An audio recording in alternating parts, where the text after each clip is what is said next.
Assalamualaikum warahmatullahi wabarakatuh. Perkenalkan, nama saya Firda Fajri Astuti dari Prodi Manajemen Bisnis Syariah, kelas reguler sore semester 6 dari Institut Agama Islam Sahid. Video ini dibuat untuk memenuhi tugas mata kuliah Perancangan dan Peraturan Perundang-undangan. Judul materi yang akan saya jelaskan yaitu eksistensi hukum Islam dalam peraturan perundang-undangan di Indonesia.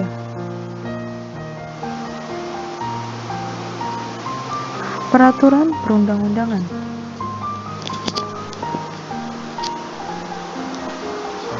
Peraturan perundang-undangan adalah peraturan tertulis yang memuat norma hukum yang mengikat secara umum dan dibentuk atau ditetapkan oleh lembaga negara atau pejabat yang berwenang melalui prosedur yang ditetapkan dalam peraturan perundang-undangan.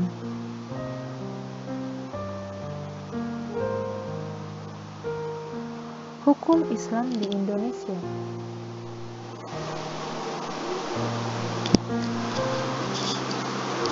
Undang-Undang Dasar Republik Indonesia tahun 1945 tidak menyebutkan bahwa Islam adalah agama resmi negara. Namun, hukum Islam di Indonesia hidup di tengah-tengah masyarakat atau biasa disebut living law. Hukum Islam adalah hukum yang dibangun berdasarkan pemahaman atas nas Al-Quran, As-Sunnah, dan Al-Ijtihad untuk mengatur kehidupan manusia yang berlaku secara universal relevan pada setiap waktu dan ruang manusia.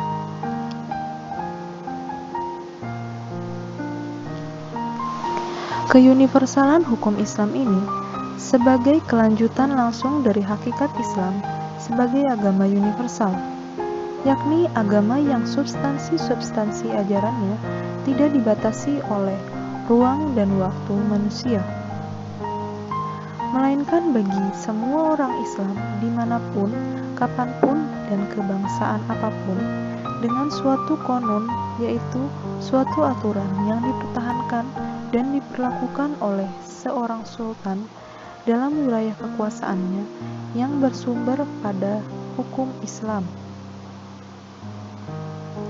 Konon juga digunakan sebagai istilah untuk peraturan daerah plus, atau lebih tepatnya, peraturan daerah yang menjadi peraturan pelaksanaan langsung untuk undang-undang dalam rangka otonomi khusus di Provinsi Nangro Aceh Darussalam.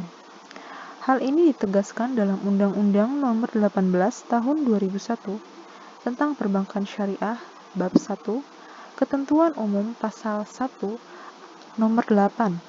Sejak dimulainya penyelenggaraan otonomi khusus berdasarkan Undang-Undang Nomor 18 Pasal 1, sudah banyak konon yang disahkan seperti di Provinsi Nangro Aceh Darussalam.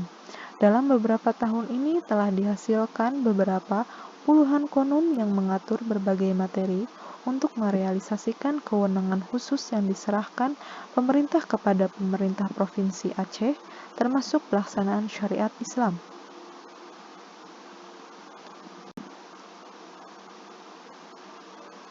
Berdasarkan Undang-Undang Nomor 12 Tahun 2011 tentang pembentukan peraturan perundang-undangan, dinyatakan bahwa jenis dan hierarki peraturan perundang-undangan terdiri atas: yang pertama, Undang-Undang Dasar Negara Republik Indonesia tahun 1945. Kedua, Ketetapan Majelis Permusyawaratan Rakyat. Ketiga, Undang-undang atau peraturan pemerintah pengganti undang-undang. Keempat, peraturan pemerintah. Kelima, peraturan presiden. Keenam, peraturan daerah provinsi. Dan terakhir, peraturan daerah kabupaten atau kota. Kekuatan hukum peraturan perundang-undangan adalah sesuai dengan hierarki tersebut. Konsekuensinya, semua peraturan perundang-undangan tidak boleh bertentangan dengan Undang-Undang 1945.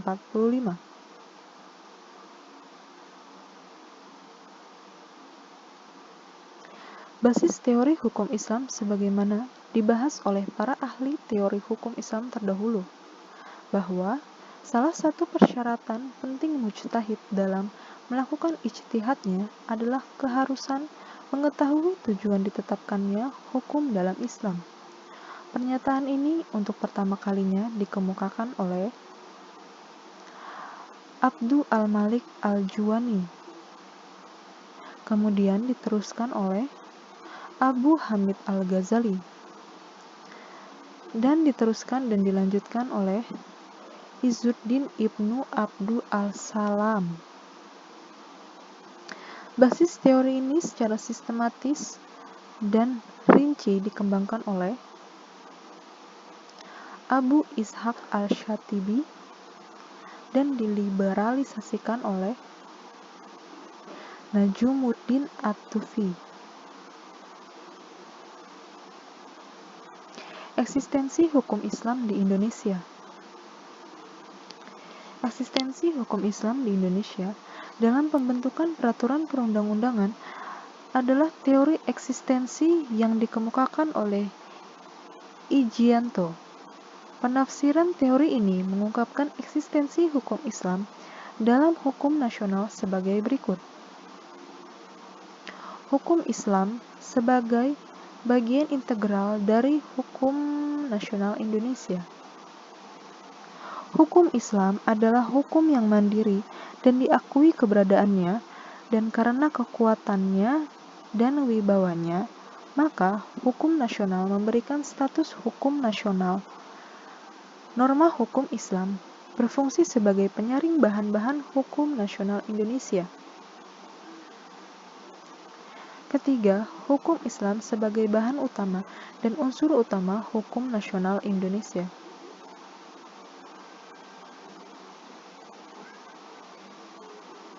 Mencermati perspektif hukum Islam dalam sistem hukum nasional guna melaksanakan pembangunan hukum sekurang-kurangnya bisa dalam 3 bentuk. Yang pertama, hukum Islam tampil dalam bentuk hukum positif yang hanya berlaku bagi umat Islam. Dalam hukum Islam berperan mengisi kekosongan hukum dalam hukum positif. Kedua, hukum Islam tampil dalam bentuk hukum positif yang hanya berlaku bagi umat Islam. Dalam hal ini, hukum Islam berperan mengisi kekosongan hukum dalam hukum positif. Ketiga, hukum Islam bertujuan untuk rahmatan lil alamin.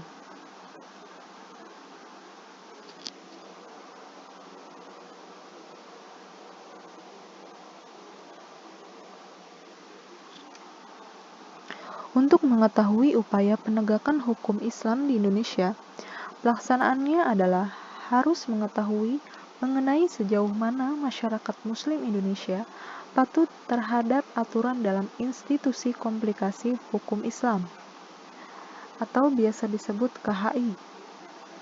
Sebagaimana disebutkan Roscoe Pound yang berjudul A Tool of Social Engineering. Hukum berfungsi sebagai alat untuk mengubah masyarakat. Dalam konteks KHI ini, menunjukkan bahwa institusi seperti ini, peradilan dan hakim-hakim agama, majelis ulama, lembaga-lembaga hukum, dan fatwa dari organisasi Islam, lembaga pendidikan sebagai media intelektual, lembaga-lembaga penelitian, dan media massa merupakan wujud untuk sosialisasi penegakan hukum Islam di Indonesia. Secara yuridis, hukum Islam di Indonesia telah diterapkan oleh umat Islam dan telah berlaku secara normatif dan formal yuridis, yakni hubungan antara seorang Muslim dengan Tuhannya dan hubungan manusia dengan manusia lainnya, manusia dengan benda serta masyarakatnya.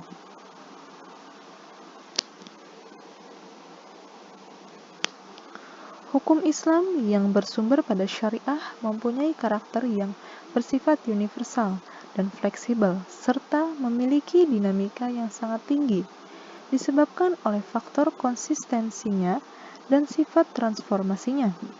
Kedua sifat ini memungkinkan hukum Islam tetap relevan dengan perubahan sosial dan perubahan waktu kedua, sehingga hukum Islam di Indonesia telah menjadi bagian penting dari sistem hukum nasional Indonesia, dan faktor konstitusional Undang-Undang Dasar 1945 dan ideologi Pancasila memberikan kedudukan penting bagi agama dalam mewarnai sistem hukum nasional, sebagaimana dijelaskan dalam pasal 29 ayat 2 mengenai perlunya pengembangan kesadaran hukum masyarakat Indonesia yang mayoritas beragama Islam adalah bukti adanya peranan hukum Islam di Indonesia.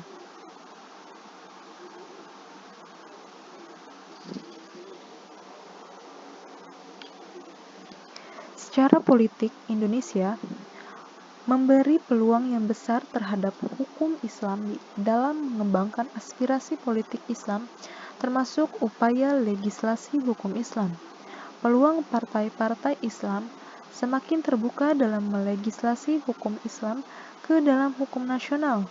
Keberadaan politik menunjukkan bahwa meskipun aspirasi politik Islam bukan mayoritas di Indonesia, namun dengan memperhatikan konfigurasi politik yang ada cukup memberi peluang bagi lahirnya produk-produk hukum nasional yang bernuansa Islam, seperti lahirnya Undang-Undang Nomor 10 Tahun 1998 tentang perubahan atas Undang-Undang Nomor 7 Tahun 1992 tentang perbankan. Selanjutnya ada lahirnya Undang-Undang Nomor 23 Tahun 1999 tentang Bank Indonesia, yang sekarang kedudukan kegiatan ekonomi syariah di Indonesia. Kemudian Undang-Undang Nomor 21 Tahun 2008 tentang perbankan syariah.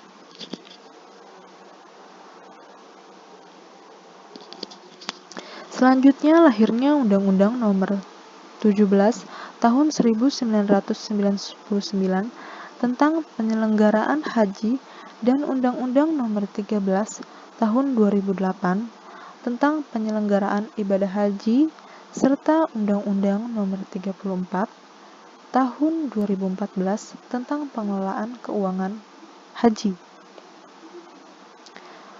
Selanjutnya lahirnya Undang-Undang Nomor 38 Tahun 1999 tentang pengelolaan zakat diubah dengan Undang-Undang Nomor 23 Tahun 2011 tentang pengelolaan zakat. Lahirnya Undang-Undang Nomor 18 Tahun 2001 tentang Nanggro Aceh Darussalam yang memberi otonomi khusus kepada daerah istimewa Aceh untuk menerapkan syariat Islam.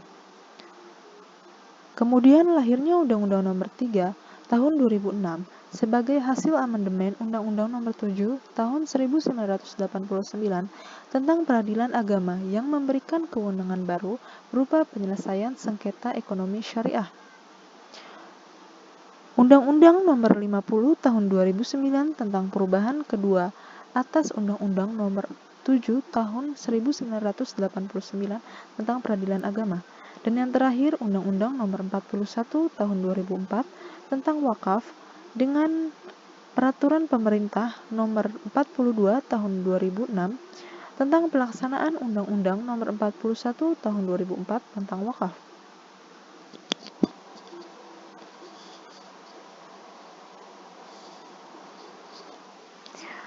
Kesimpulan dari materi ini ada dua, yaitu yang pertama, eksistensi hukum Islam di Indonesia dalam pembentukan peraturan perundang-undangan melalui integrasi norma agama ke dalam sistem hukum nasional Indonesia saat ini dan masa yang akan datang dengan menggunakan model sistem hukum Anglo-Saxon, karena hukum itu akan diperlakukan pada tempat, orang, dan kasus tertentu.